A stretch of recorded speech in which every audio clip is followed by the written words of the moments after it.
Hello అండి, నమస్తే. పాడైపోయిన పచ్చి కొబ్బర్లు ఉంటాయి కదండి, మనము ఫ్రిడ్జ్లో పెట్టినా కానీ బయట పెట్టినా కానీ త్వరగా కుళ్ళిపోతాయండి. అవి వేస్ట్ అని పడేస్తాం, కానీ వీటిని కూడా చాలా బాగా యూజ్ చేసుకోవచ్చండి. ముందుగా ఇలా వాటర్లో ఇలా పాడైపోయిన కొబ్బరికాయను మొత్తం కూడా ఫ్రెష్గా నీట్గా కడుక్కోవాలండి. తర్వాత కొత్త బ్రష్ కానీ లేదా వాడని బ్రష్లు ఉంటాయి కదండి, వాటితో ఇలా బాగా రుద్దేసేయండి. అప్పుడు లోపట పట్టిన బూజు అంతా కూడా పూర్తిగా పోతుంది. ఇలాంటి కొబ్బర్లు మన ఇంట్లో చాలా ఉంటాయి కదండి, వాటన్నిటిని కూడా ఇలా ఫ్రెష్గా కడిగిన తర్వాత మనము ఎండబెట్టి చిన్న చిన్న పీసెస్గా కట్ చేసి వీటిని కొబ్బరి నూనెకి యూజ్ చేసామనుకోండి, ₹1 కూడా ఖర్చు పెట్టకుండా కొబ్బరి నూనెను కూడా మన ఇంట్లోనే ప్రిపేర్ చేసుకోవచ్చు. ఆ వీడియోను కూడా మీకు త్వరలో షేర్ చేశానండి. మరొక యూస్ఫుల్ టిప్, ఎండుమిర్చిని మనము చట్నీలోకి కానీ పోపులోకి ఎన్నో రకాలుగా యూజ్ చేస్తాం కదండి. ఇలా ఎక్కువగా తెచ్చుకున్నప్పుడు వాతావరణం వలన ఇవి మెత్తబడి త్వరగా బూజెక్కుతాయి. ఇలా ఎండుమిర్చిని ఒక ప్యాన్లోకి వేసుకొని మీడియం ఫ్లేమ్లో కానీ లో ఫ్లేమ్లో కొద్దిసేపు వీటిని వేడి చేయాలి.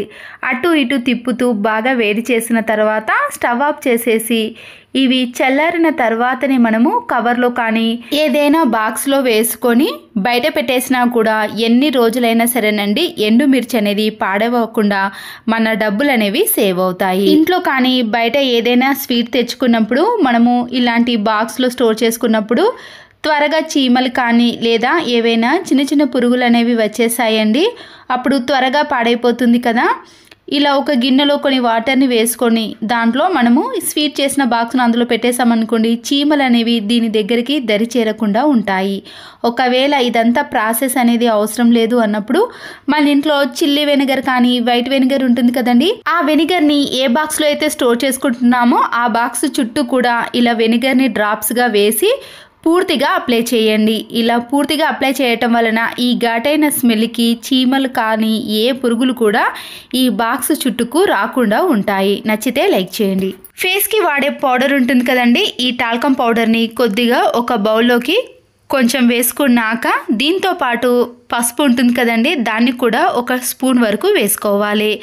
మన ఇంట్లో బేకింగ్ సోడా కానీ లేదా దీన్ని వంట సోడా అంటారు కదండి, దీన్ని కూడా కొద్దిగా యాడ్ చేసి ఈ మూడింటిని బాగా మిక్స్ చేసేయండి. మంచి వాసన వస్తుందండి మనం టాల్కమ్ పౌడర్ వేసినప్పుడు. తర్వాత చీపురు కట్టలు ఉంటాయి కదండి, తడి ఎక్కువగా ఉన్నప్పుడు కానీ లేదా దాంట్లో డస్ట్, మనము చీపురు కట్టను క్లీన్ చేసుకోకపోతే దాంట్లో బ్యాక్టీరియా, వైరస్, చిన్న చిన్న పురుగులు అనేవి దాని చుట్టూ వాలుతూ ఉంటాయండి. ప్రతిదీ క్లీన్ చేసాం కానీ చీపురు కట్టను అయితే అంత క్లీన్ చేయలేకపోతామండి, అంత శ్రద్ధ తీసుకోం. కానీ దీన్ని కూడా మనము 1 మంత్కి ఒకసారైనా క్లీన్ చేసుకోవాలి. ఇలా ప్రిపేర్ చేసిన దాన్ని మొత్తం కూడా చీపురు కట్ట పైన కొద్దిగా ఇలా చుట్టూ వేసేసి ఏదైనా బ్రష్తో కానీ లేదా స్క్రబ్బర్తో బాగా రుద్దేసేయండి. ఇలా చేయటం వలన చీపురు కట్టలో ఉండే డస్ట్ పోవటమే కాకుండా తడిగా ఉన్నదాన్ని కూడా పూర్తిగా పీల్చేస్తుందండి. అప్పుడు ఎలాంటి బ్యాడ్ స్మెల్ లేకుండా చీపురు కట్ట కూడా నీట్గా ఉంటుంది. చూడండి, చీపురు కట్టలో ఉండే సన్నటి డస్ట్ కూడా ఇలా పూర్తిగా పోతుందండి. అప్పుడు చీపురు కట్ట అనేది చాలా నీట్గా మంచి సువాసన అనేది వస్తుంది. మన ఇంట్లో స్టీల్ బాక్సులు కానీ లేదా ప్లాస్టిక్ బాక్సులు ఇలా గట్టిగా ఉంటాయండి, దాంట్లో ఏది స్టోర్ చేసుకున్నా కూడా తీసేటప్పుడు చాలా టైం అనేది వేస్ట్ అవుతుంది, మన చేతులు నొప్పి పెడతాయి, చాలా ఇబ్బంది పడుతూ ఉంటామండి. ఎవరి సహాయం అన్నా తీసుకోవాలనిపిస్తుంది. నేనైతే ఈ డబ్బాలో ఏది స్టోర్ చేసుకోలేకపోతున్నానండి, ఎందుకంటే మళ్ళీ బాక్స్ యొక్క క్యాప్ తీయాలంటే చాలా ఇబ్బంది పడుతున్నాను. ఇప్పుడు కూడా చూసారు కదండి, నేను ఎంత ట్రై చేసినా కూడా ఆ క్యాప్ అనేది రావటం లేదు. దీనికోసం మా హస్బెండ్ హెల్ప్ తీసుకున్నానండి. ప్రతిసారి వాళ్ళు కూడా వర్క్లో కానీ లేదా ఆఫీస్కి వెళ్ళటం లాంటివి జరుగుతూ ఉంటాయి, అప్పుడు మనం తీసుకోవడం ఇబ్బంది అవుతుంది కదా. ఇలాంటి టైంలో మన ఇంట్లో వ్యాజ్లిన్ ఉంటుంది కదండి, కొబ్బరి నూనె కంటే వ్యాజ్లిన్ అయితే చాలా బాగా పనిచేస్తుందండి. నేనైతే ఇక్కడ కొద్దిగా వ్యాజ్లిన్ తీసుకొని ఈ బాక్స్ యొక్క చుట్టూ కూడా అప్లై చేయాలి. కొద్దిగా తీసుకొని అప్లై చేస్తే సరిపోతుందండి. తర్వాత ఎంత గట్టిగా ఉన్న క్యాప్ అయినా సరేనండి, చాలా ఈజీగా ఎవ్వరి సహాయం లేకుండా మన టైం అనేది వేస్ట్ కాకుండా సింపుల్గా మామూలుగా క్యాప్ని ఎలా తీసామో అలా ఈజీగా వచ్చేస్తుంది.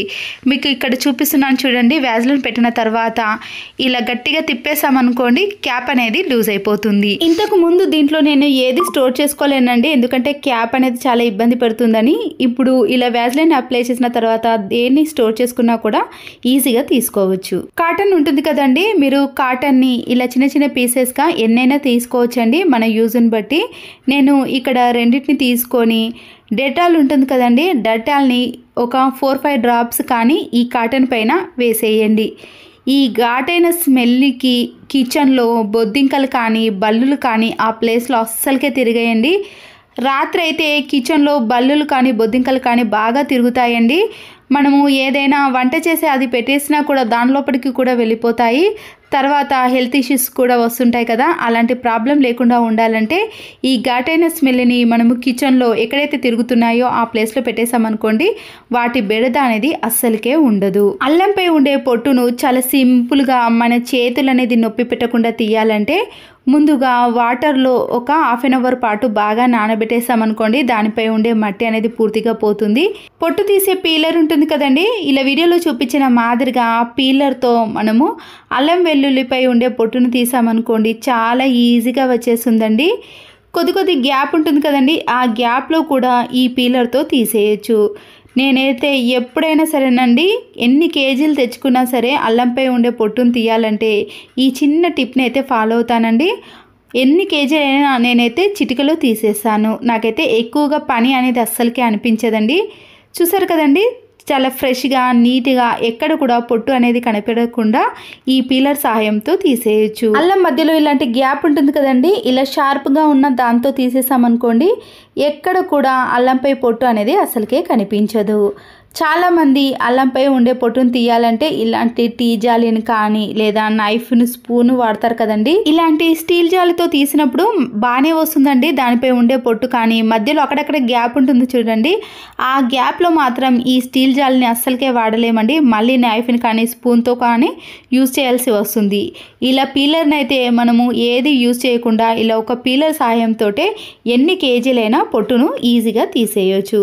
నచ్చితే తప్పకుండా లైక్ చేయండి. మరొక యూస్ఫుల్ టిప్, మనము పప్పును కానీ ప్రెషర్ కుక్కర్లో అన్నాన్ని వండినప్పుడు ఒక్కొక్కసారి ఈ రబ్బర్లో మొత్తం అన్నం కానీ లేదా పప్పు కానీ బయటికి వచ్చేస్తుందండి. మళ్ళీ దీన్ని క్లీన్ చేయాల్సిన పని కూడా ఏర్పడుతుంది. ప్రెషర్ కుక్కర్ అనేది ఎప్పుడు పెట్టినా కూడా చాలా నీట్గా ఫ్రెష్గా ఉండాలి అంటే ఈ గ్యాస్ కట్కి మనము వంట నూనెను ఇలా రెండిటికి అప్లై చేసామనుకోండి, అక్కడ పప్పు కానీ అన్నం కానీ పైనకి రాకుండా పప్పు అనేది త్వరగా ఉడికిపోవటమే కాకుండా గ్యాస్ కట్ కూడా చాలా నీట్గా ఉంటుంది. ప్రెషర్ కుక్కర్ యొక్క మూత అనేది పైకి రాకుండా మనం క్లీన్ చేసుకోవడం కూడా చాలా సులువుగా ఉంటుంది.